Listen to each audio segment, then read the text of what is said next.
सही कहा है किसी ने। दूसरे के साथ किया गया बर्ताव आपके बर्बादी के सारे रास्ते खोल देता है। अगर आप किसी के साथ गलत करते हो तो आपके साथ भी गलत जरूर होगा। उस वक्त शायद ये बात आपको समझ में ना आए, लेकिन देर से ही सही आपके कर्मों की सजा आपको जरूर मिलती है। आप इससे कभी नहीं बच सकते। जो आपने किया है उसका अंजाम आपको हर हाल में भोगना ही पड़ेगा। अगर आप किसी का दिल दुखाते हो या अगर आप किसी के साथ बुरा करते हो तो देर से ही सही लेकिन कभी न कभी आपको आपके कर्मों का फल भोगना ही पड़ेगा। तब तक एक शिष्य ने उनसे पूछा कि गौतम बुद्ध, कर्मों का फल कैसे मिलता है? कृपया इस बारे में मुझे समझाइए। गौतम बुद्ध कहती हैं, एक समय की बात है।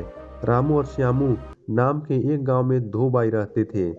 श्यामू अक्सर राम को देखकर जलता था क्योंकि रामू स्वभाव से बहुत अच्छा था, लेकिन श्यामू का स्वभाव ऐसा नहीं था।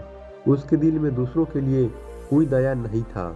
वो हमेशा दूसरों का अनादर करता और उन्हें नुकसान पहुंचाता रहता था। धीरे धीरे काफी वक्त गुजर गया। रामू श्यामू के माता पिता अब इस दुनिया में नहीं रहे।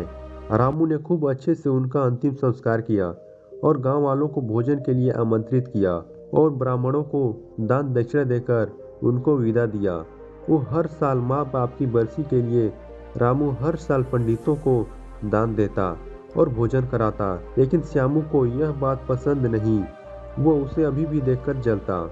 अगले साल रामू ने राजा को बुलाया और राजा के सामने पूरे गांव को खाना खिलाया, दान दिया ताकि उसके माँ बाप स्वर्ग में खुश रह सकें। ये सब देखकर राजा श्यामू से बोलते हैं, श्यामू, तुम्हारा भाई तुम्हारे माँ बाप के लिए इतना कुछ करता है, तुम ये सब क्यों नहीं करते? क्या तुम्हें समझ नहीं है कि तुम भी अपने माँ बाप के लिए कुछ ऐसा ही करो? श्यामू कुछ नहीं बोलता और वहां से चला जाता है। वो इस बात को लेकर गुस्सा होता है कि आज रामू की वजह से उसकी राजा ने बेइज्जती कर दी। वो अपने अपमान का बदला लेने के बारे में सोचता है और अगले दिन एक ढोंग करना शुरू करता है। नगर के सामने जोर जोर से चीखने लगता है, मेरे माँ बाप मेरे सपने में आए थे, वो स्वर्ग में खुश नहीं है। वो चाहते हैं कि कोई उन्हें वहां जाके खाना बना के खिलाए। उन्होंने मुझे सपने में कहा था, तू रामू को मेरे पास भेज दो, वो उनकी बहुत सेवा करता है, वो इसके साथ बहुत खुश रहेंगे।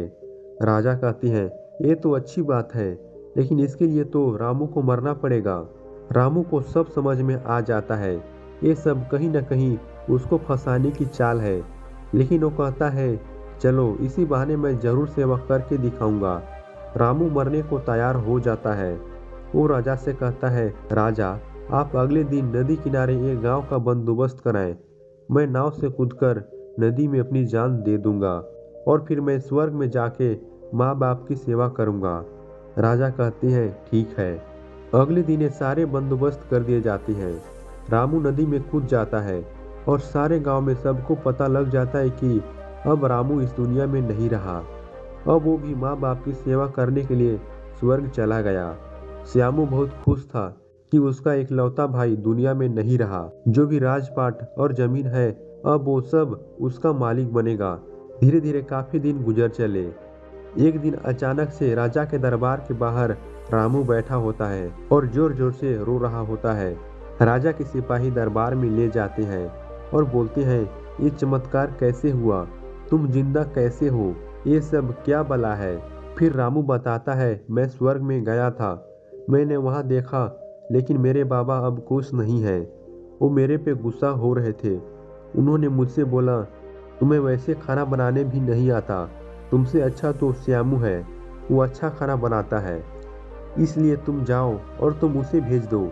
राजा श्यामू को बुलाते हैं और सारी बात बता देते हैं कि तुम्हारे भाई ने तुम्हारे माँ बाप के लिए इतना त्याग किया है, लेकिन अब तुम्हारी बारी है।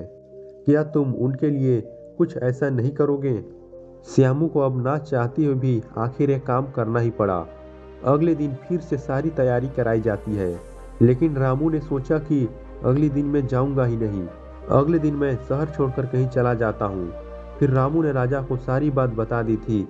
दरअसल वो जिंदा कैसे बचा, उसने पहले ही मछुआरे से अपनी बात कह रखी थी कि वो उसकी जान बचाएगा। मछुआरे उसकी जान बचाई और वो 1 महीने तक नगर के बाहर रखा और सही वक्त आने पर राजा के दरबार में उपस्थित हुआ।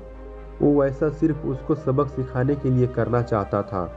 राजा बोले, अच्छी बात है, लेकिन उधर श्यामू नगर छोड़ने का प्लान बना चुका था कि अगली सुबह वो वहां नहीं जाएगा। वो रात के अंधेरे में घर छोड़कर भाग जाता है। सिपाही उसे देख लेते हैं और उसे रोकते हैं।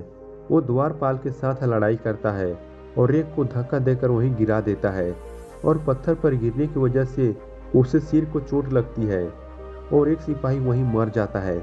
आखिरकार ये सारी बात राजा को पता लग जाती है। राजा उसे माफ करने वाले थे, लेकिन वो अब और गुस्सा हो जाते हैं। फिर अगली सुबह उसे नाव से वैसे धक्का दे दिया जाता है और वो नदी में डूब जाता है। अब उसे अपनी गलती का बहुत अफसोस होता है कि यह सब उसने ये क्या किया। जिंदगी के आखिरी मौके पर भी वह दूसरों का बुरा ही करना चाहा और आखिर में उसे भी अपनी जान से हाथ धोने पड़े। तब गौतम बुद्ध समझाते हैं, कर्मों का फल ऐसा ही होता है। बुरे इंसान को आखिरी वक्त तक सही और गलत की पहचान नहीं होती।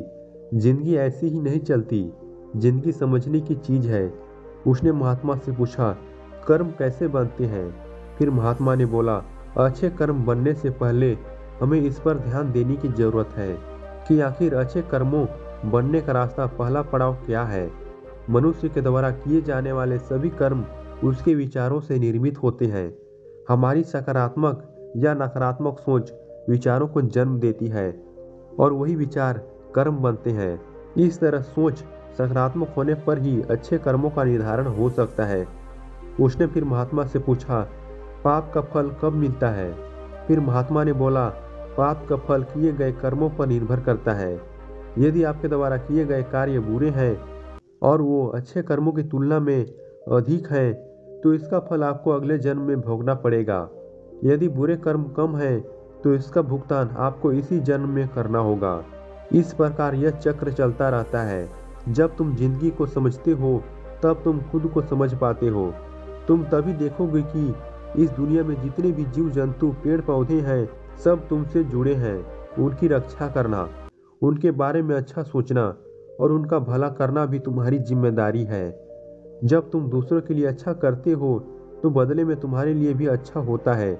लेकिन जब तुम किसी दूसरे का बुरा करते हो और तुम्हें अच्छा लगता है कि तुम्हारे साथ बुरा नहीं होगा, और हो सकता है कि शायद उस वक्त तुम्हारे साथ बुरा ना हो, लेकिन ऐसा कुछ नहीं, कभी न कभी तुमको उसका हर्जाना भुगतना ही पड़ता है।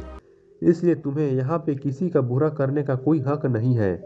तुम्हें यहाँ पे किसी के साथ गलत व्यवहार करना कोई हक नहीं है, क्योंकि कर्मों का फल कभी न कभी मिलता है।